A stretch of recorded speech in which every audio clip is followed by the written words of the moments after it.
Hey, what's up guys? It's been a while since I've shot a video. I've just been busy with work. I was unable to document the build.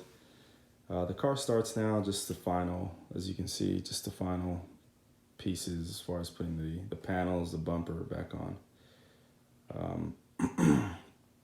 With this build, I wanted it to be just simple and reuse a lot of the parts from the Fox body, the SN95 or the new Edge, just whatever I could find that would work.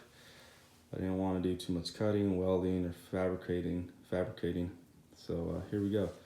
As you can tell, the battery's on the driver's side. The passenger side, which was easy. The tray, you just have to flip it and trim it to fit. I'm not sure if you can see the hardware, but yep, still using the same hardware from the driver's side, just swapping the battery and tray to the passenger side. Cable's the same from the Fox body, power and negative. As you can see, the solenoid's on the left side. A few cables here.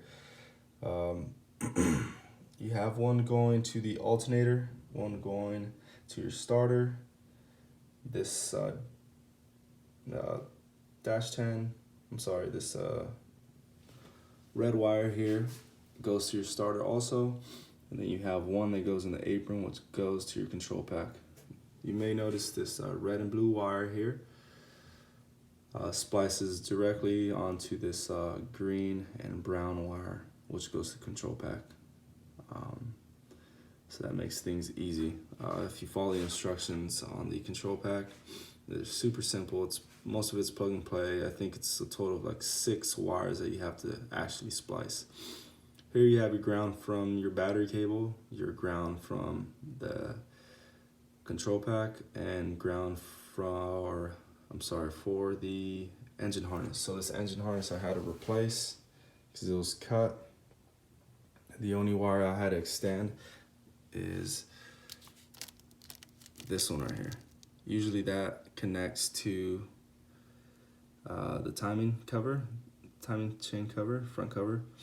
But with this PBH alternator and accessory drive kit, I wasn't able to get it on there, so it was just easy to extend it. Used a 10 gauge wire and just put it right there. Like I said, everything was plug and play. You can see your alternator plugs in there, your MAF plugs in there. This is a JLT, the second intake for Gen 1s. Usually I'll have that MAF connector there. Now it's on the inside. If you guys plan on buying this one, beware, it's a lot bigger than the older one. So it was interesting trying to get this thing to fit. The intake air filter is massive, and I had to use like a 28-degree coupler. Wiring. So I have one wire coming off the alternator. It goes through here, through there, into this block which I bought from Amazon. Yellow wire and purple and white wire are from the factory Fox body harness, which power your basically everything in the interior. This wire here powers my fuel pump, and it's 10 gauge all the way to the back. I can show you guys that later. So I'm still using basically this cooling system I had on my Fox body 302. All the same stuff, SV radiator, the stock reservoir. It's a SPAL, not too sure how to pronounce it, 16-inch radiator. And this guy here I bought, it's already pre-cut from eBay a while back. I forget, it was around $50, I believe. Okay, things actually fit easy. I just had to flip things around or trim things. This upper radiator is the diameter is 1.5, and on the Fox body it's a 1.25. So you can, I'm not sure if you can see it, but there's a sleeve you can buy off Summit or other websites, and it'll work out just fine. This lower radiator hose, all you have to do is flip it. If you're having trouble, see if you can see, it's super close to the power steering pulley.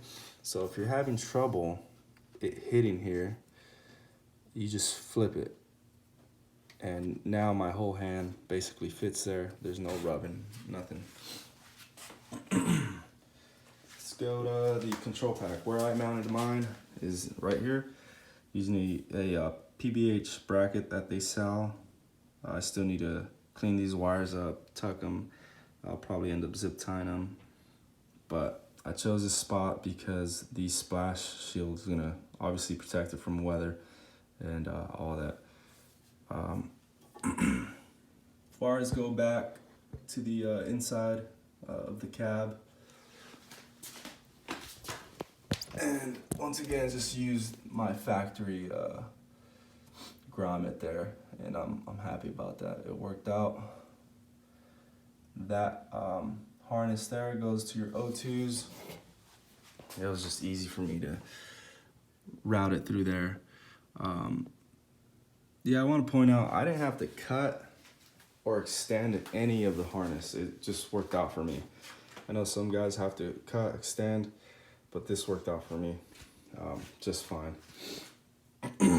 I'll go over, yeah, so the heating.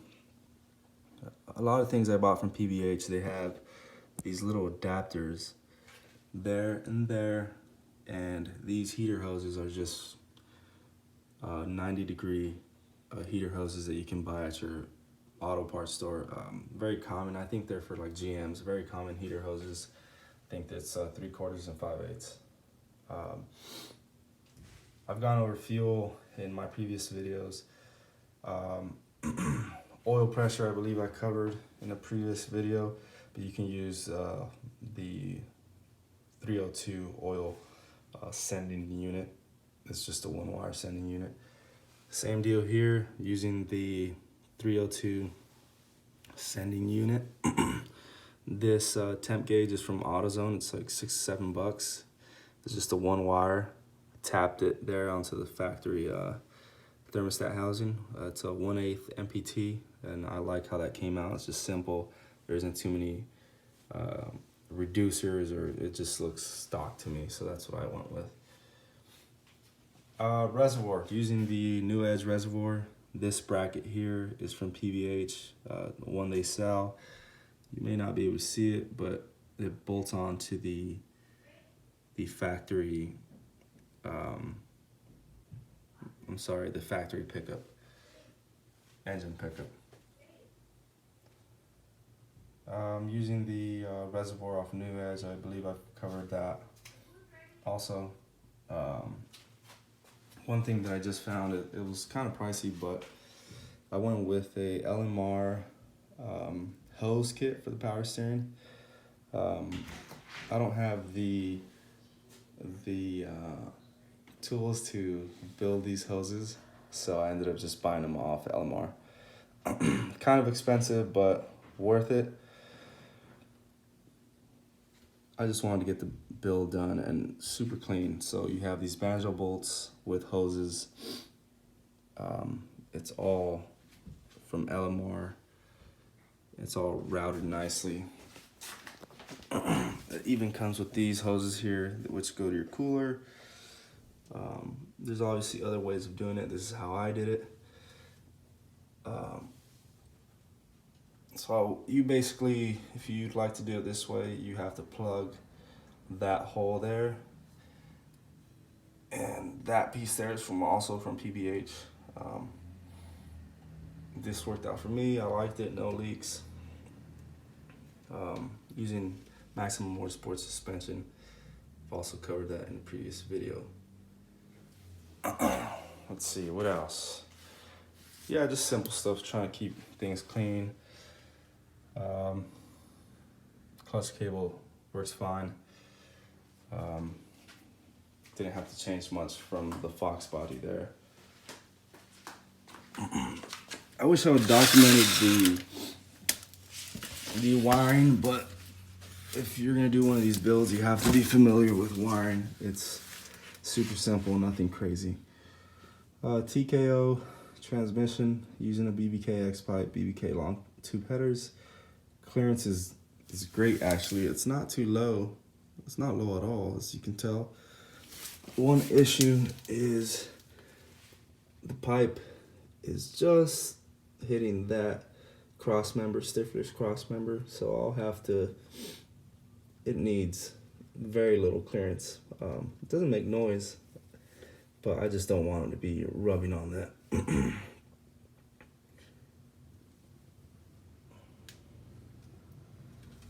So what I did back here, it took me some time.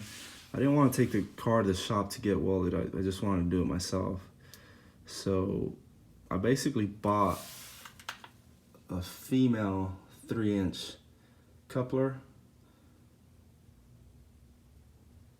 and then I bought just like a slip joint from Amazon, which goes from 3-inch ID to 2.5 ID.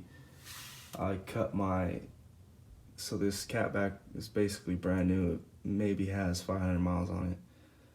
It's a Flowmaster American Thunder catback, so I didn't want to sell it or get rid of it, so I just cut it and made it work. Not the cleanest welds, but I did it here at home, and I did it with a, I'll show you guys. I did it with this guy here. It's from Harbor Freight. It's like $100 welder. It works, no leaks, so I'm happy about that. Not sure if I'm gonna keep that exhaust. We'll see if it restricts the engine or not. But yeah, pretty much putting everything back in. I'll go into detail in a later video. And if you guys want, I can go over the wiring again. All my wiring is here. Everything's just kind of tucked up in there. I haven't mounted anything or bolted anything. I don't think it's necessary. There's only 2 wires that I tapped in to the original harness. So you have 2 wires there.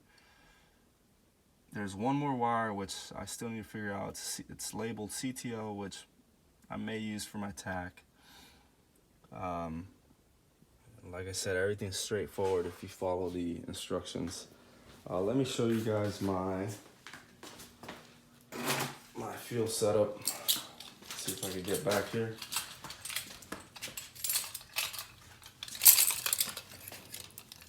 It's a simple way of wiring your fuel pump.